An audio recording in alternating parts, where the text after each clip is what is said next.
Thank you very much. So now thank you. We come back from Nevada and we come back from the tropical rainforests of Central America to our home place, New England.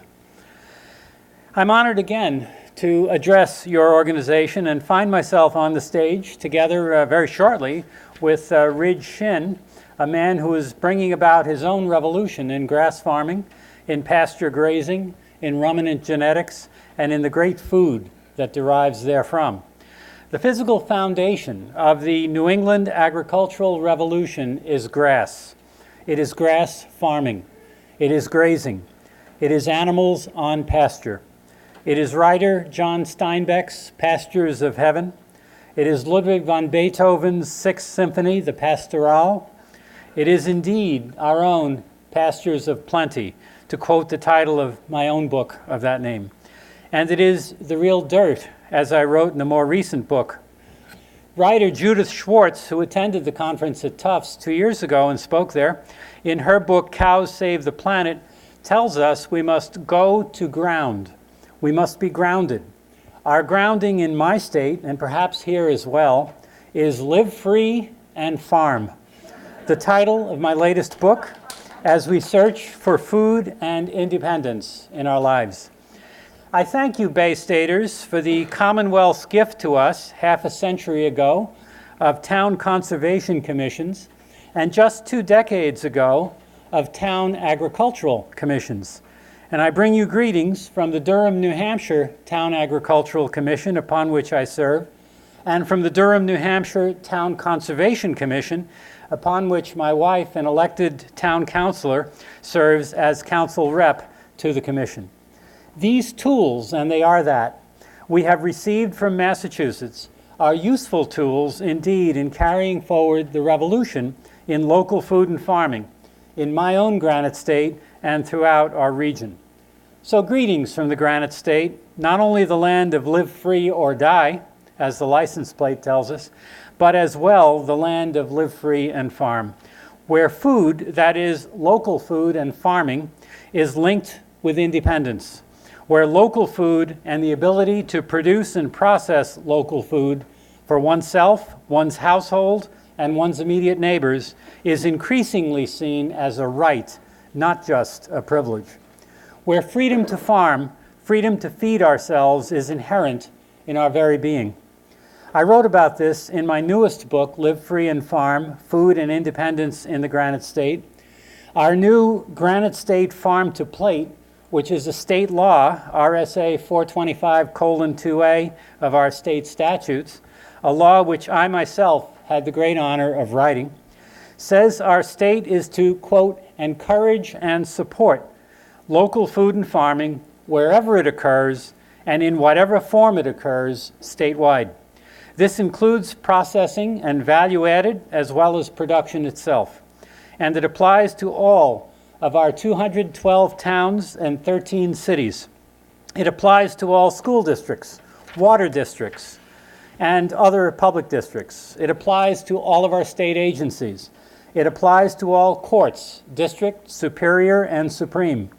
It is non-regulatory, and it does not cost the taxpayers money, for that would not be the New Hampshire way. But rather, it is a tool, a vehicle, to be used by our local farmers and gardeners and our local food processors who add value to the products of our soil. And it applies as well to our fishers in Portsmouth, Rye, and Seabrook, our state's 3 small fishing ports. I'm told this tool, and it's a pretty useful tool, Granite State Farm to Plate, has already been used in well over 50 court cases in the New Hampshire judicial system. The presiding judge is not required to honor it, but the judge is required to consider and react to it. That and how the attorneys use it on behalf of their farmer and other clients is what makes it powerful. Left on the shelf unused and gathering dust, it has no more power or value than a hammer or a screwdriver while lying in the drawer. You may have noticed that the land of live free or die is feeling a bit revolutionary these days. Witness the enormous vote in our New Hampshire presidential primary for Bernie Sanders and for Donald Trump, both winning by wide margins of many constituencies in every town, city, and county. Two revolutionaries who have one big thing in common. They would upset the apple cart and threaten established power. They are outsiders who represent a serious threat to insiders.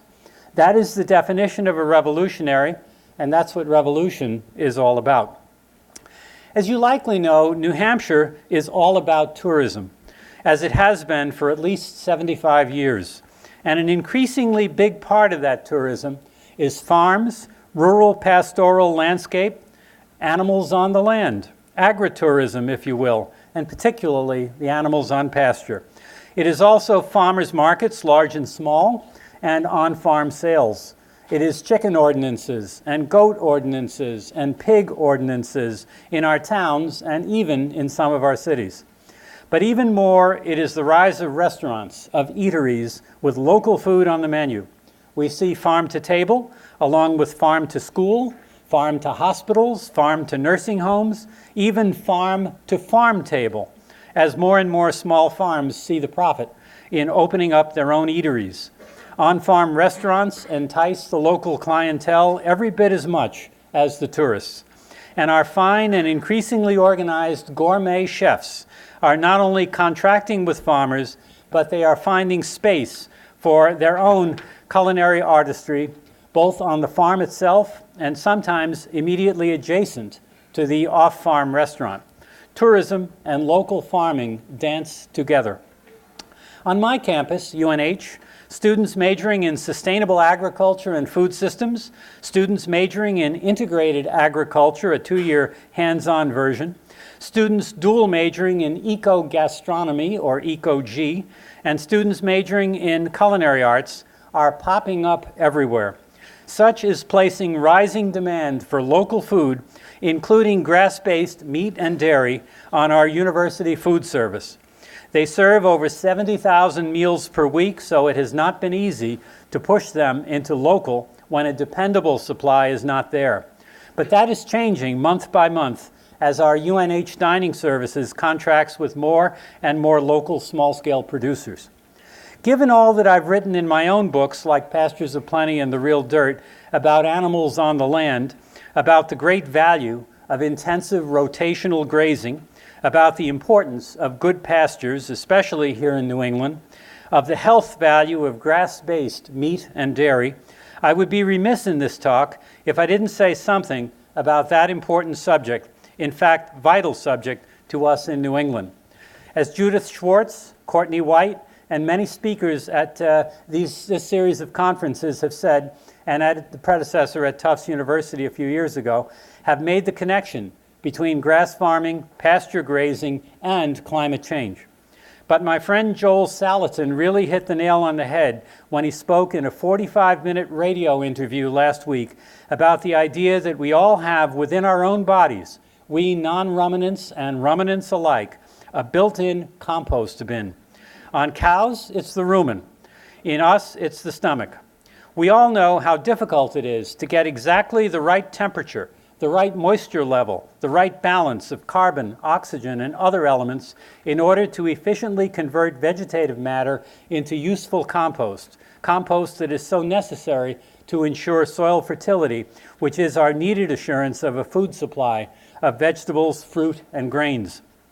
Without fertility in the soil, we are nowhere. Our own bodies and that of other mammals, birds, fish, and other animals does that automatically, and always with the precise right mix of all the necessary elements. We and all other animals are a necessary part of the system. This is proof, Joel Salatin tells us, that animal agriculture is part of the system which keeps all of us alive on the surface of what would otherwise be a lifeless planet. The sun brings the heat and sunlight, the necessary components for photosynthesis, which is then carried out by the plants. That photosynthesis provides the food for the animals, and the animals, through the work of their rumen or stomachs, provide the necessary food, namely fertility, for the plants in a never-ending cycle. This is a pretty clear message that agriculture without animals is not agriculture. And here in New England, no animals means no vegetables. Here in New England, we have the best cool season grasses in the US, rivaled perhaps only by Wisconsin, the best soils for pastures and grasses, biodiversity brought by hilly, stony topography, which can retain heat and moisture, a lengthening growing season, particularly with climate warming, a heritage of great pasture breeds of ruminants and even of pigs and poultry, a New England history of celebrating pasture, of animals on grass that aches for revival in our communities, though not necessarily with the old pasture queens of earlier times. Pasture management and renovation leadership in ideas and techniques from Vermont and elsewhere. So what does all this have to do with climate change or with biodiversity? As we know, the more we can get people off their dependency on the international food economy, off industrial agriculture and factory farming, off monocultural agriculture that large-scale international agribusiness represents, and onto polyculture, the more we can resolve climate change, not temper it, not alleviate it, but resolve it. My students at UNH are required to read the work of Judith Schwartz, the book Cows Save the Planet, and to consider as well the work of Courtney White and his book Grass, Soil, and Hope. And they know, as we all here know, that it's not enough to cut the carbon, methane, and other greenhouse gas emissions, as important as that is. We know it's not enough to build our solar farms, our offshore wind, our other renewable energy investments, as important as all of those things are. We know it's not enough to conserve energy and adjust our daily habits to do so, as important as that is. Indeed, we must change the way we eat, something we do every day and multiple times a day, every day of our lives. And by changing the way we eat, we destroy industrial agriculture, its monoculture, its oil and chemical dependency, as we build the new local food economy which we control and in which we can adopt the very necessary biodiverse and ecological practices of soil and water management, of green water as well as blue water, as Judith Schwartz tells us, of grass farming, as Ridge Shin, Joel Salatin, Gene Logsdon, and many others tell us, of biodiversity in food and farming, which nearly all in this conference will tell us, for this is the true key to getting a handle on our climate change challenge. In doing that, we play our New England part in answering the call, and we are rewarded with a better life as we redesign our towns and cities to embrace the agrarianism which can and will answer our needs and bring us joy and fulfillment rather than anxiety. Recently, some new hope appeared on the horizon relative to our climate change response. Evidence has emerged that political conservatives are considering the value of a serious carbon tax, a large enough such tax to make a real difference. In particular, the political right is adjusting to new realities and is becoming open to a revenue-neutral carbon tax, meaning here a tax on all greenhouse gas emissions, not just carbon, including methane. In Washington, D.C., there is ongoing, but I'm told rather private discussion at the Cato Institute, the Heritage Foundation, and other conservative think tanks about the desirability of a substantial carbon tax starting at $65 per ton of carbon and rising to as high as $300 per ton within 2 or 3 decades. That is a substantial tax and would no doubt make a difference in carbon emissions while also changing our lives. Such a tax would be designed, of course, to be revenue neutral, so it does not represent any net increase in taxation, eliminating an equivalent level of taxation from elsewhere, perhaps in the payroll tax. At the same time, we are witnessing in the other Washington to the west, the state of Washington, a serious effort to establish a more modest carbon tax of $25 per ton of carbon emitted, perhaps insufficient to achieve the necessary lifestyle changes required, but still something. The big news here is that conservative Republicans are beginning to discuss this. The same Republicans do not at all support cap and trade, which they regard as a liberal democratic initiative. But they are coming to support the carbon tax, which would be much more consequential and much more immediate. All of these developments will be influenced by the coming national election, surely, at both the presidential level and down the ticket. But the production of new ways of thinking, which seems to be emerging from this presidential election process, appears to be opening new doors and engendering new perspectives. We don't have long to wait, and that's good because we don't have long to act, as you well know. Such a tax, particularly a high one, will seriously curb the profitability of large-scale industrial agriculture, the great monocultures of corn and soy, the CAFOs of poultry and pigs, the feedlots of beef cattle, and as well the very large dairies found in the West. Such can only result in a serious benefit for all things local, including local food and farming, as well as small-scale cottage industry of other sorts. And that tax will inevitably give a big boost to lower carbon local food production while damaging the market prospects for higher carbon industrial food production, including animal confinement agriculture from away. Significantly added control of greenhouse gas emissions through taxation will complement the new forms of carbon sequestering farming, which we are addressing this afternoon in this conference.